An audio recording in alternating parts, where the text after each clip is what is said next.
Sir कब class start होगा? देखो अब सबको स्क्रीन प्रेजेंट है. Yes, sir. Yes sir. Yes Screen is sir. visible, right? Okay, okay. So yesterday we had started about mechanical principles in exercise therapy. First thing which we started was force. So today, according to the book, I'll revise fast because yesterday also we had studied. So what is force? A force is that which alters the state of rest of a body or its uniform motion in straight line. So if a body is at rest and anything which disturbs this state of rest of the body is known as force, or if the body is moving in uniform motion at a particular speed, एक ही speed पे body move कर रही है और उसकी speed को कोई चीज़ कम या ज़्यादा करता है, that is also what is force. Clear है सबको? Yes, sir. ठीक है. Yes sir. Now composition of forces. So yesterday in offline class also we had seen this. The application of force to a body is specified by direction of the force, which is represented by the direction of the arrow. So in this figure you all can see that the direction of arrow is towards the right side. So the force direction is also is towards the right. Now coming to the magnitude of the force, it is represented by the length of the arrow. Force की कितनी strength है, कौन सी force कम है कौन सी ज़्यादा है, वो किससे पता लगेगी? लेंथ ऑफ एरो से. सो आप ये देख रहे हो सेकंड जो एरो है वो ज़्यादा लंबा है, इसका मतलब स्ट्रेंथ इस एरो इस फोर्स की ज़्यादा है. क्लियर है सबको? Yes sir. Now the tail of the arrow is to represent the point of application of the force. जहाँ से एरो शुरू हो रहा है, जिस पॉइंट से, that is the point of application of the force, that is where the force is being applied. Clear है सबको? Yes, sir. So the force is applied on this object as at this point, on this object at this point, but this force is lesser, this force is greater. However, both the forces are in the right direction, towards right side. Okay? Okay, Yes, sir. sir. Yes sir. A single force applied to a body which is free to move causes movement in the direction of the force. So if on a body single force is applied, only one force is applied to a body and that body must be free to move. मान लो एक ball है, ball रखी हुई है table के ऊपर या floor के ऊपर और हमने एक डायरेक्शन पे उस पर फोर्स लगाया, तो क्या होगा? The body will start moving in the direction of the force. That force will cause movement in the direction of the force. ठीक है? So consider ये बॉल है और उस पर सिर्फ एक फोर्स लग रहा है, ये B वाला, तो बॉल किस तरफ मूव करेगी? Towards right side. क्लियर है सबको? Yes, sir. Yes, sir. ठीक है. Two forces acting in the same direction and at a common point are equivalent to a single force acting in that direction whose magnitude is equal to the sum of the magnitude of the individual forces. ठीक है? ये हमने देखा था. देखो अगर दो force लग रही हैं सेम डायरेक्शन में, मान लो there is B and there is C force which is also in the right, same direction में है राइट साइड में, तो टोटल फोर्स कितना होगा? B plus C. क्या हो जाएगा? देखो B प्लस C दिख रहा है सबको? डबल हो जाएगा. Please off your mic, यार. ठीक है, किसी ने अनम्यूट किया है, म्यूट कर लो, डिस्टर्ब हो रहा है. समझ में आ रहा है सबको? ठीक है. मान Yes, लो sir. This is B force, there is another force C force which is equal to B, तो रिजल्टेंट क्या होगा? डबल एडिशन हो जाएगा, B प्लस C. क्लियर है सबको? Yes sir. सर फिर ये से- तो कल ऑफलाइन क्लास में हो गया था ना? हाँ बेटा, एक बार रिपीट करना पड़ेगा थोड़ा सा क्योंकि सब लोग ऑफलाइन में नहीं थे. So two equal forces acting on a common point and in opposite direction will result in a state of equilibrium. So अगर दोनों फोर्स इक्वल है और अपोजिट डायरेक्शन में है तो क्या होगा? स्टेट ऑफ इक्विलिब्रियम ऑब्जेक्ट जो बॉडी है वो इक्विलिब्रियम में रहेगा. इसलिए मैं थोड़ा फास्ट चल रहा हूँ. We will revise this and then we will start the next thing. Two unequal forces acting at a common point and in opposite direction will result in movement in the direction of greater force. The magnitude of the force producing this movement is equal to the difference between the magnitude of two unequal forces which oppose each other. मान लो एक object पे दो unequal forces लग रहे हैं. एक तरफ A लग रहा है लेफ्ट साइड में, एक तरफ B लग रहा है राइट साइड में, बट B जो है वो ग्रेटर है, B की स्ट्रेंथ ज़्यादा है. तो मूवमेंट किस डायरेक्शन में होगा, A की तरफ या B की तरफ? फटाफट. बी की तरफ. B की तरफ, बिकॉज B का फोर्स ज़्यादा है. ठीक है, तो रिजल्टेंट फोर्स क्या आएगा? A minus B. Resultant force will be the difference between the strength of two unequal forces which oppose each other. Clear है सबको? So the resultant movement is in the direction of B, that is R. So R will be the resultant movement which will be in the direction of B force. Now coming to this thing which we had not studied yesterday. So much of the physiotherapist work involves the application of forces. हम जब भी काम करेंगे patient के ऊपर तो we have to apply our forces on the patient to oppose equal और augment the force of muscle action. So हमें किसके अपोजिट फोर्स लगाना पड़ेगा? मसल के एक्शन के अपोजिट.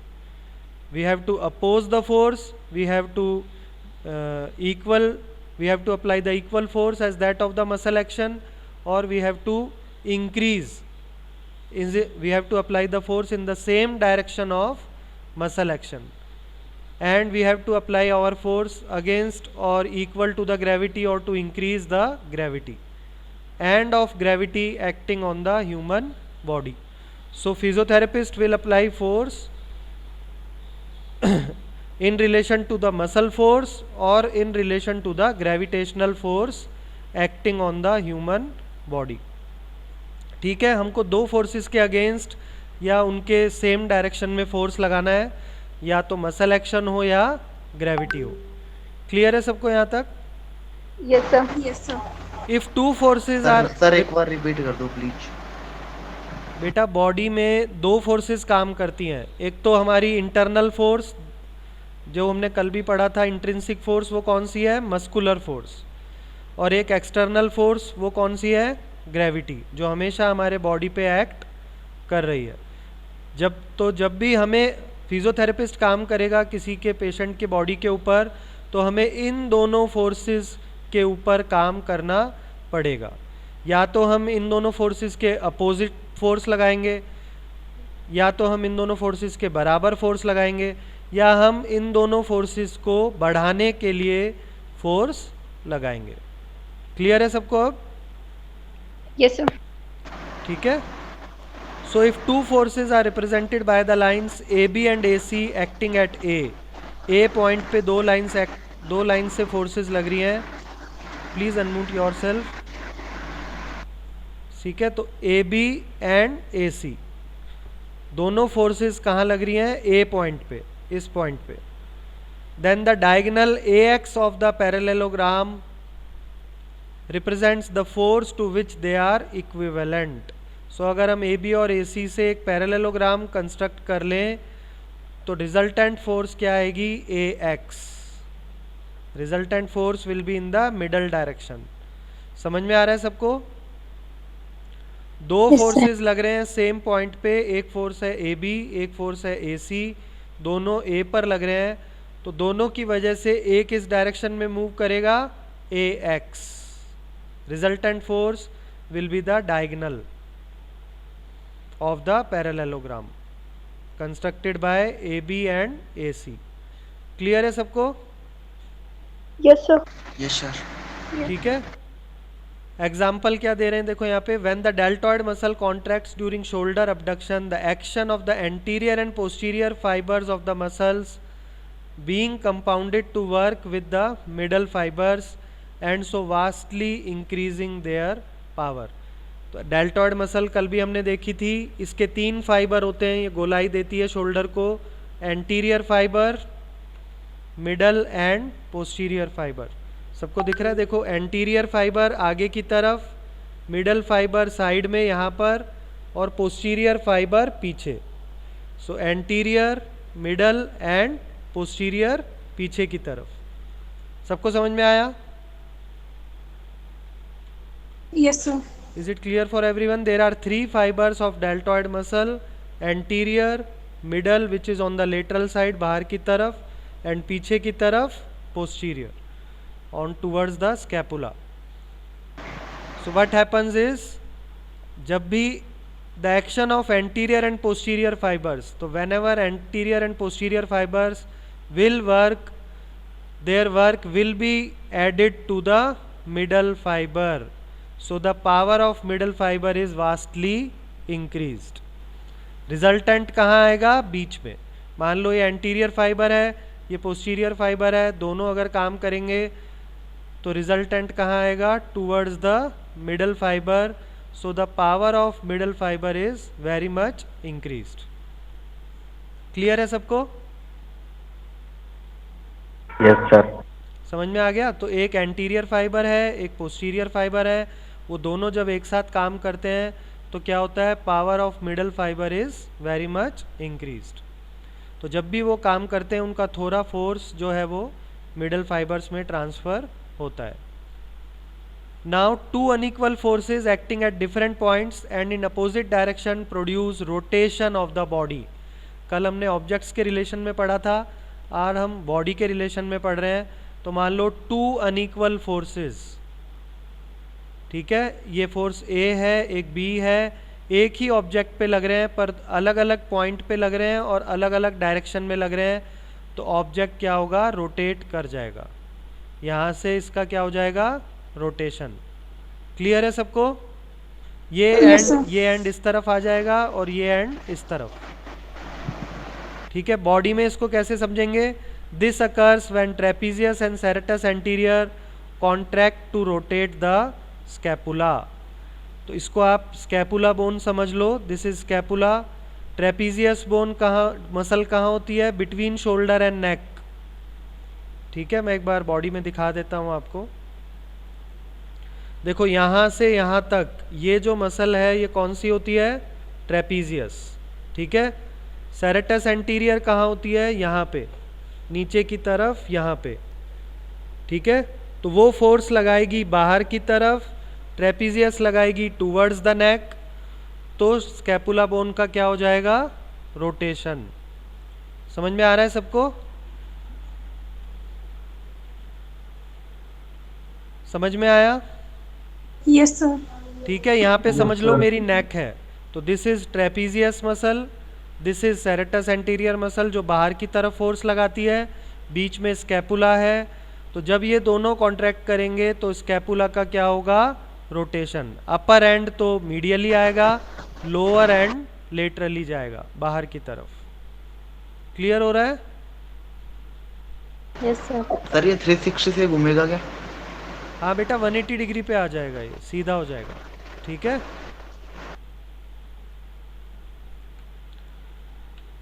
क्लियर है फोर्स यहाँ पर सबको यहाँ तक? Yes sir. Yes, sir. अब हम आते हैं टेंशन पे. ये कल हमने लास्ट में पढ़ा था कि कोई भी रोप को अगर हम खींचेंगे दोनों तरफ से तो उस रोप में क्या डेवलप होगी? Tension. So tension is defined as a system of forces tending to separate parts of the body combined with equal and opposite forces which holds the part together. तो अगर हम बॉडी के रिलेशन में tension पढ़ें तो क्या है? Joint. Joint कब बनेगा?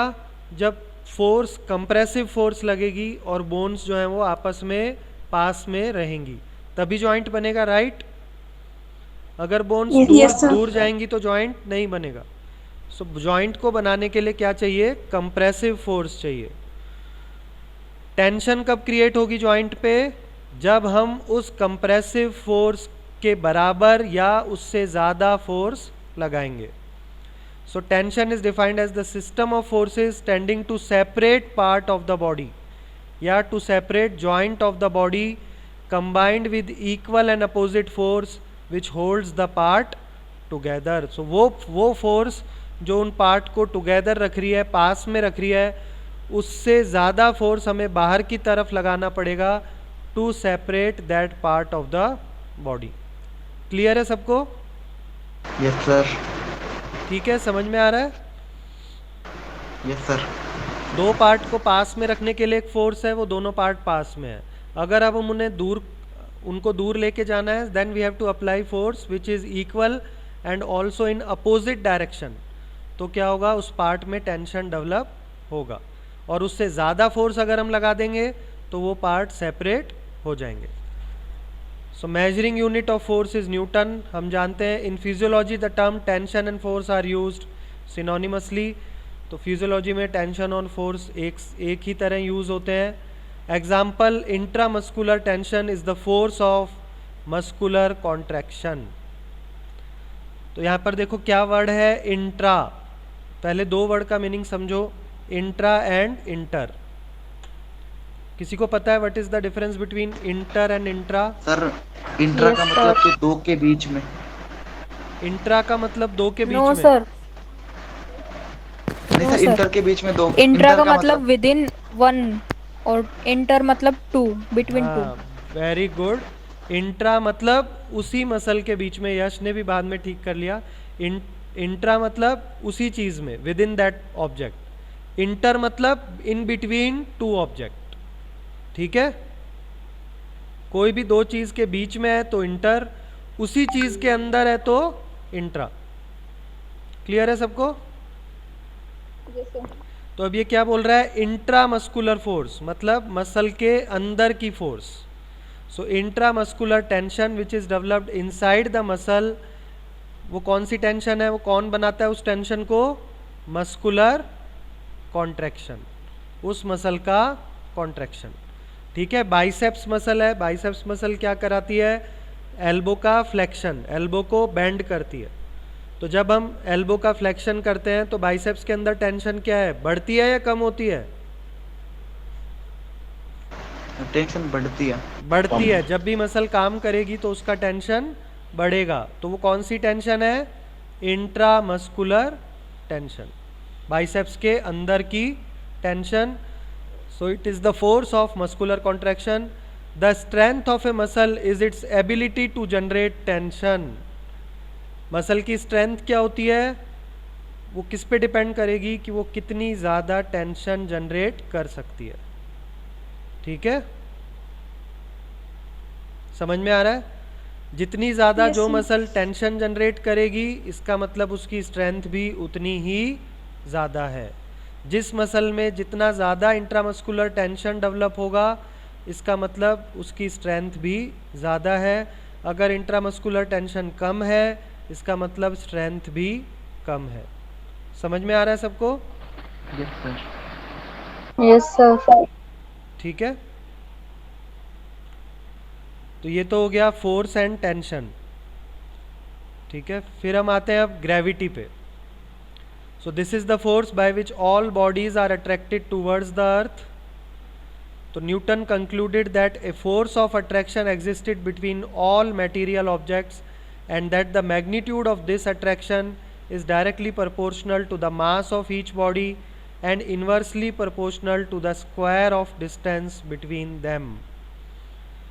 ग्रेविटी क्या होता है सबको पता है?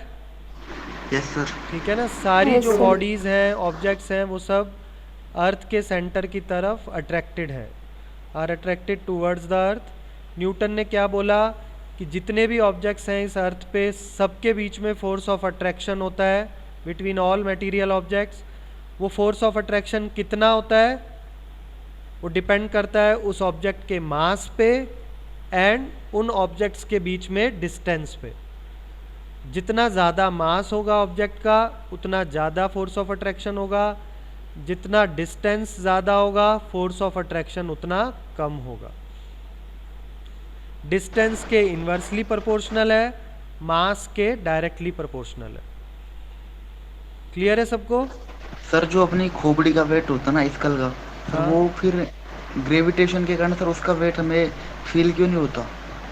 सर उसमें बेटा तो सर क्योंकि काफी मसल्स भी तो काम कर रही है ना। हमारे बॉडी स्कल को बैलेंस करने के लिए नेक के अंदर मसल्स हैं, स्कल के पीछे की तरफ मस्कुलर अटैचमेंट्स हैं, आगे की तरफ नेक में मसल्स हैं, वो क्या कर रही हैं, नेक को बैलेंस कर रही हैं ग्रेविटी के अगेंस्ट, इसीलिए हमें नेक का वेट पता नहीं चलता। समझ में आ रहा ओके है? Sir, yes sir. वो मसल्स जो हैं वो ग्रेविटी के अगेंस्ट फोर्स कर रही हैं, वर्क कर रही हैं, उन मसल्स को क्या बोलेंगे, एंटी ग्रेविटी मसल्स। ठीक है? Yes sir. जो भी मसल्स हमारी बॉडी की पोजीशन मेंटेन करती हैं अगेंस्ट ग्रेविटी, वो सारी मसल्स क्या कहलाती हैं, एंटी ग्रेविटी मसल्स। वो हमेशा काम कर रही हैं। अभी हमने गर्दन को सीधा रखा हुआ है तो गर्दन सीधी रह रही है, तो उसके लिए भी मसल्स काम कर रही हैं, पर हमें क्योंकि उन मसल्स को आदत हो गई उस काम की, तो हमें वो वर्क फील नहीं होता। ठीक है? Yes sir. समझ में आ गई ये line? The law Yes, of sir. Force of attraction is directly proportional to the mass and inversely proportional to the square of distance between them. जितना डिस्टेंस है उससे डबल वो फोर्स कम हो जाएगी। Gravitational attraction of the earth for every body is directed towards the centre of the earth. ठीक है? All the bodies are attracted towards the centre. Effect of gravity can be counterbalanced when a force equal and opposite to it is applied. ठीक है? अभी जो आपने बात बोली वही बात आ गई कि ग्रेविटी को काउंटर बैलेंस कब हो सकती है, when a force equal and opposite to it is applied. Example couch और बेड। जब हम बेड पे हैं तो हम नीचे नहीं गिर रहे, क्योंकि वो काउच जो है वो अपोजिट फोर्स लगा रहा है ऊपर की तरफ हमारी बॉडी पे और हमको रोक के रख रहा है। Effect of buoyancy of water. जब कोई चीज़ पानी पे तैरती है उस टाइम भी यही है कि वो नीचे नहीं डूबती, क्योंकि वो बैलेंस हो रही है। ठीक है? इक्वल फोर्स लग रहा है। और an isometric muscular contraction. Isometric, इसका क्या मतलब है? आइसो मतलब समान, same. Same, very good. Metre किसकी यूनिट होती है? मीटर मीटर डिस्टेंस, लेंथ की। ठीक है ना? लेंथ। लेंथ या डिस्टेंस की। तो आइसोमेट्रिक मतलब लेंथ जो है वो मसल की सेम रहेगी। कब होता है आइसोमेट्रिक कॉन्ट्रैक्शन? कल हमने एक एग्जांपल देखा था क्लास सर वो दोनों तरफ से सेम फोर्स लग रहा था उस situation उसमें कौन सी एक्टिविटी बताई थी मैंने? पंजा लड़ाने वाला बताया था, हाँ सर, हाँ सर। याद है? Yes sir. तो दोनों तरफ से दोनों जने फोर्स लगा रहे हैं, पर हाथ बीच में ही है, तो बीच में कब तक रुका रहेगा? जब तक दोनों तरफ से फोर्स सेम बराबर रहेगी। होता तो पर उस टाइम मसल कॉन्ट्रैक्ट हो रही है या नहीं हो रही? सर हो तो रही है कॉन्ट्रैक्ट। सबको समझ में आ रहा है? Yes sir. मसल कॉन्ट्रैक्ट हो रही है, पर उसकी लेंथ में चेंज होता है या नहीं होता? लेंथ में चेंज नहीं होता सर। जब दोनों हाथ बीच में हैं तो लेंथ में चेंज नहीं होता, बट मसल कॉन्ट्रैक्ट होती है। उस कॉन्ट्रैक्शन को हम क्या बोलते हैं? Isometric muscular contraction. क्लियर है सबको? Yes sir. बाकी सब लोग? Akanksha, yes sir. ठीक है? Yes, sir. Okay. So couch और बेड ये भी ग्रेविटी को काउंटरएक्ट करता है, buoyancy of water, and then isometric muscular contraction जो हमारा अभी भी हो रहा है बैठे बैठे नेक की मसल्स का हो रहा है। तो नेक की मसल्स की लेंथ चेंज नहीं हो रही है, पर वो कॉन्ट्रैक्ट कर रही हैं, वर्क कर सर रही हैं। काउच क्या होता है? बेटा काउच जो हॉस्पिटल में बेड जिस पे हम लेटते हैं, लेटने वाला काउच, जिस पे एग्जामिनेशन काउच जो हॉस्पिटल में होता है, जिस पे लिटा के पेशेंट को चेक करते हैं, उसको काउच बोलते हैं। ओके घर सर। पे उसी चीज़ को बेड बोलते हैं। सेम चीज़ in hospital is known as couch, patients couch. So if a force is greater than gravity, movement will occur in the direction of that force. तो अगर फोर्स ज़्यादा होगी ग्रेविटी से तो मूवमेंट किस डायरेक्शन में होगा? उस ज़्यादा फोर्स के डायरेक्शन में। अभी जो हमने देखा था ए और बी में, सो ए और बी में से अगर बी ज़्यादा है तो डायरेक्शन किधर हो, मूवमेंट किधर होगा? बी की तरफ। ठीक है? एग्जाम्पल क्या है देखो। In standing position if one raises the heel and stands on toes, because the calf muscles are contracting, which is work done against gravity, since the force of contraction of calf muscle is more than that of gravity. क्या बोल रहा है? अगर हम toes पे खड़े हैं, खड़े होके देखो एक बार आप सब, फिंगर्स पे खड़े हो जाओ, हील को उठा लो, कर पा रहे हो? Yes, sir. क्यों कर Yes, पा sir. रहे हैं? क्यों कर पा रहे हैं? Because calf muscles are contracting against the gravity and the force of calf muscle is more than that of gravity. तब ठीक है ना, बट तभी सर हम ज्यादा टाइम तक खड़े नहीं रह सकते ना सर उसमें। हाँ, फिर देखो क्या हो गया यहाँ, नेक्स्ट लाइन पढ़ो, the heels will remain raised as long as the force of contraction of calf muscle is equal to that of gravity. जब तक काफ मसल का फोर्स ग्रेविटी के बराबर या उससे ज़्यादा रहेगा, हम ऊपर हील को उठा के रख पाएंगे। जैसे ही काफ मसल थक जाएगी, उसका फोर्स ग्रेविटी से कम हो जाएगा, तो वापस हील जो है वो ग्राउंड पे आ जाएगी। समझ में आया? Yes, sir. सर ठीक है, तो अपने बॉडी के कंपैरिजन में हमें ये सब याद रखना है। तो अगर दो आदमियों की काफ मसल की स्ट्रेंथ देखनी है, तो हम क्या करा सकते हैं उसको? Standing on toes. तो जो आदमी नीचे जिसकी हील पहले आ जाएगी, इसका मतलब उसकी काफ मसल वीक है या स्ट्रांग है? वीक वीक है। Okay. समझ में आ रहा है सबको? Yes, sir. क्लियर है? तो जो sir. ज़्यादा देर तक हील को रेज रख पाएगा, इसका मतलब उसकी काफ मसल उतनी ज़्यादा स्ट्रांग है। ठीक है? So in standing position, if one raises the heel and stands on toes, क्यों stand कर पाता है? Because the calf muscles are contracting, which is the work done against gravity, since the force of contraction of calf muscle is more than that of gravity. The heel will remain raised as long as the force of contraction of calf muscle is equal to that of gravity. ठीक है, सबको clear है slide? Yes sir. As soon as the muscles relax, the heels will be lowered to ground because of gravity. जैसे ही muscles का force कम होगा या muscle relax करेंगी, तो हील जो है वो दोबारा ग्राउंड पे आ जाएगी। Similarly when a person is in standing position और erect position, the anti gravity muscles work continuously to maintain that position, और else the person will collapse because of gravity. So अगर हम खड़े हैं, तो खड़े भी किस कारण हो पा रहे हैं? क्योंकि हमारी एंटी ग्रेविटी मसल्स कंटिन्यूसली काम कर रही हैं। ज़्यादा देर खड़े रहने पे भी हमें थकान होती है या नहीं होती? होती है सर। Yes, sir. होती है सबको। काफ मसल में Yes, दर्द sir. होता है, हैमस्ट्रिंग में दर्द होने लग जाता है, लेग की मसल्स में दर्द होता है, क्योंकि वो मसल्स स्टैंडिंग में भी स्टैंडिंग पोजीशन को मेंटेन रखने के लिए काम कर रही हैं। समझ में आ रहा है सबको? Yes sir. ठीक है, तो अगर हम खड़े हैं तो एंटी ग्रेविटी मसल उस पोजीशन को मेंटेन रखने के लिए काम कर रही है। अगर हम बैठे हैं तो भी हमारी जो बैक के एक्सटेंसर हैं, बैठे बैठे बैक में दर्द होता है लॉन्ग सिटिंग में। Yes sir. क्यों होता है वो? क्योंकि हमारे जो बैक की मसल्स हैं वो बैक को सीधा रखने के लिए हमेशा काम कर रही हैं। ठीक है,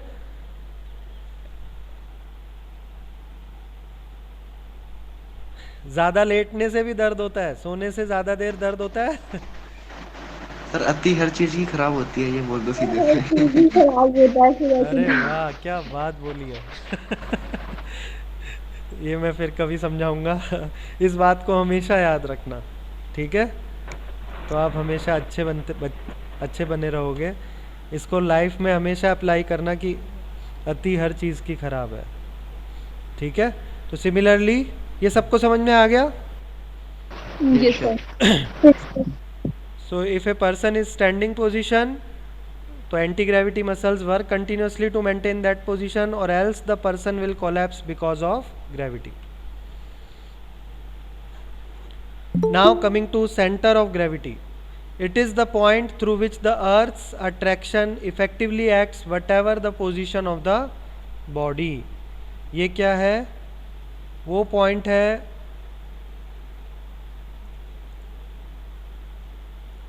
where the gravity will act. It is the point through which the earth attraction acts whatever the position of the body. That is the point through which the line of action of the weight acts. हमारे body में line of action या line of gravity चलती है sir से लेके पाँव तक, तो वो जिस पॉइंट पे एक्ट करती है या उस बॉडी का सेंटर ऑफ मास जहाँ होता है उसी के आसपास क्या होता है, सेंटर ऑफ ग्रेविटी. समझ में आ रहा है?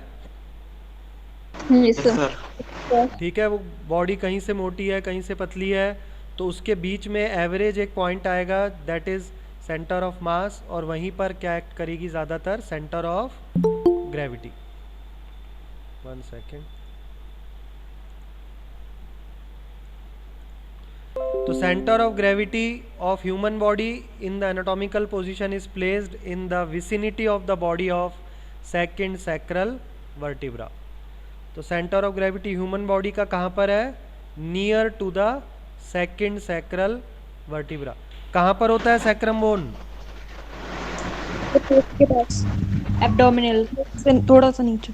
सर नाभि के सीधे में समथिंग. ये तो बैक साइड एब्डोमन की तरफ होता है या बैक की तरफ होता है? की तरफ.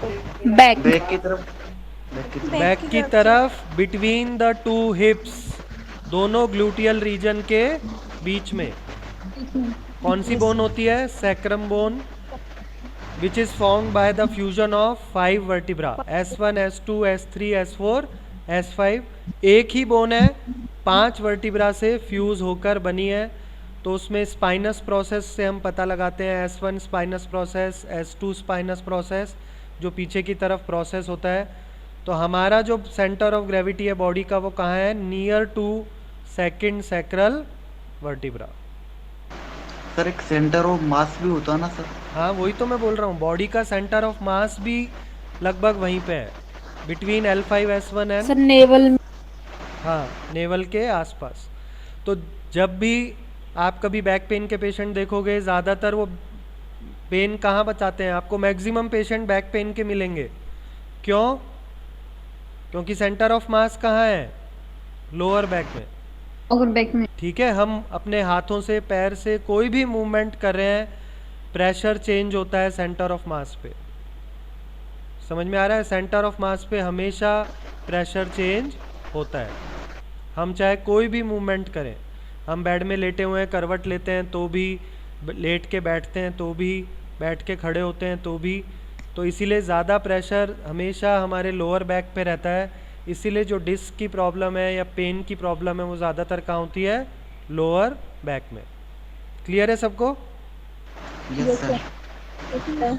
तो यहाँ आप देखो, द सेंटर ऑफ ग्रेविटी मान लो S2 पे है ये, तो अगर पोजीशन चेंज हो रही है बॉडी की थोड़ी बहुत, तब भी centre of gravity will remain the same. But यहाँ पर क्या हो रहा है, सेंटर ऑफ ग्रेविटी से line of gravity base of support के बीच में गिर रही है, यहाँ से बेस ऑफ सपोर्ट के एज पे गिर रही है. तो यहाँ पर भी बॉडी स्टेबल है थोड़ी बहुत.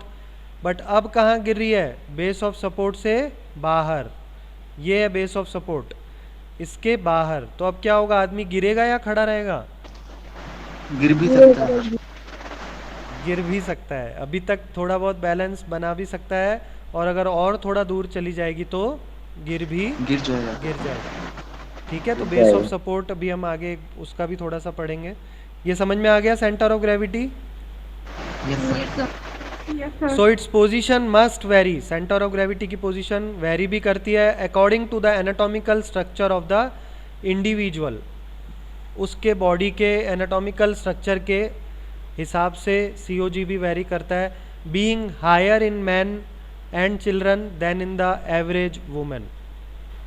मैन में हायर होता है COG थोड़ा सा, चिल्ड्रन में भी थोड़ा सा हायर होता है बॉडी में, सेंटर से थोड़ा सा ऊपर.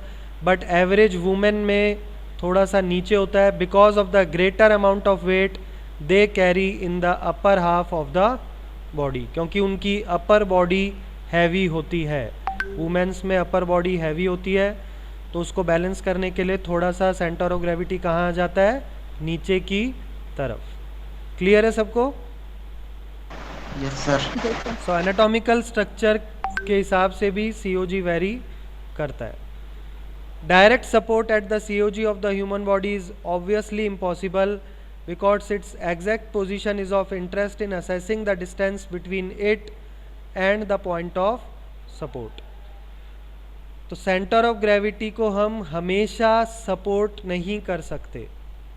ठीक है, अभी मैं बैठा हूँ मान लो, तो मेरा सेंटर ऑफ ग्रेविटी पीछे सपोर्टेड है, पर मैं खड़ा रहूँगा तो सपोर्टेड नहीं रहेगा. तो हमेशा direct support centre of gravity को is impossible, but its exact position is of interest. But हमें सेंटर ऑफ ग्रेविटी की पोजीशन का पता होना चाहिए ताकि हम डिस्टेंस को मेजर कर सकें सेंटर ऑफ ग्रेविटी में एंड बेस ऑफ सपोर्ट में. Point of centre of gravity her time change होती है फिर स्थिर ही होती है, मतलब जैसे सोते टाइम खेलते टाइम मतलब चेंज होती है बेटा. ठीक है ना, एक स्टैंडिंग पोजीशन में इरेक्ट पोजीशन में है तब तो वो सेम रहेगी S2 के आसपास, पर अगर हम लेट गए, बैठे हैं, ज़मीन पे बैठे हैं, तो वो थोड़ा बहुत ऊपर नीचे शिफ्ट होती है. ठीक है, ओके सर. समझ में आ रहा है. तो इसीलिए एक चीज़ और याद रखना, जिस ऑब्जेक्ट का सेंटर ऑफ ग्रेविटी जितना हाई होगा उतना उसको बैलेंस बनाने में प्रॉब्लम होगी.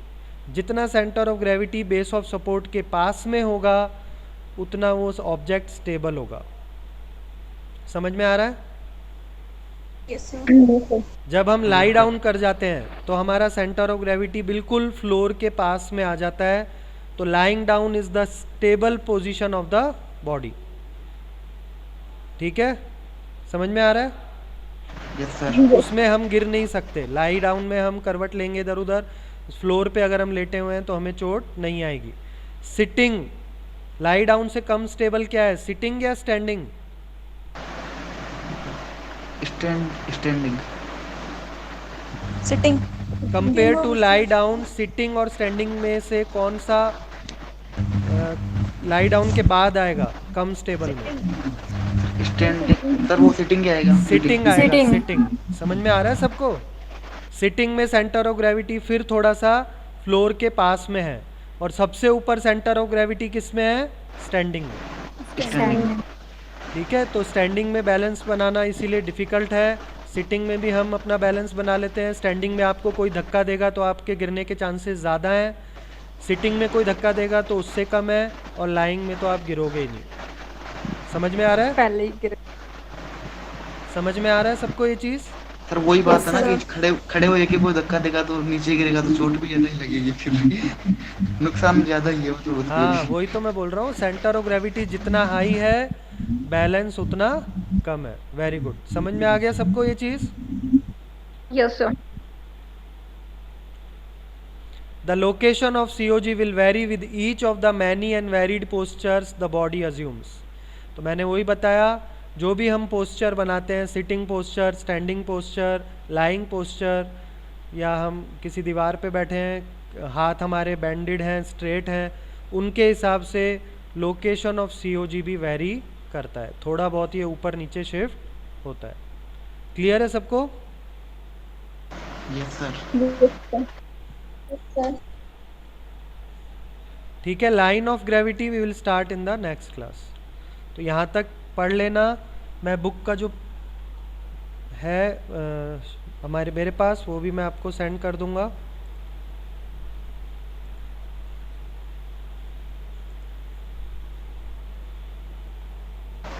Okay, thank you. Thank you, sir. Thank you, sir. Thank you.